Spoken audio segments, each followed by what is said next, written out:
तेरे happy birthday ते हाय नी तेनू हैप्पी बर्थडे नी हाय नी तेरे हैप्पी बर्थडे ते हाय नी तेनू हैप्पी बर्थडे नी कह के देना देना देना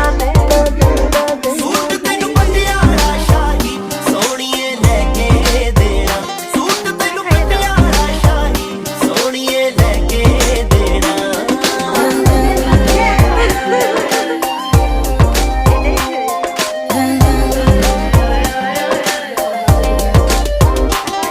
कोई सरप्राइज जिहा गिफ्ट देण दा आइडिया बड़ा पुराना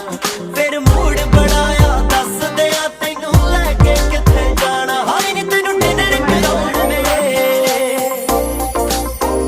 हाय नी 5 तारा होटल च শিগগিরই ডিপ ফ্রিজে রাখো শিগগিরই ডিপ ফ্রিজে এটা ডিপ ফ্রিজেই রাখতে হতো, আমরা জানি না বলে। হ্যাঁ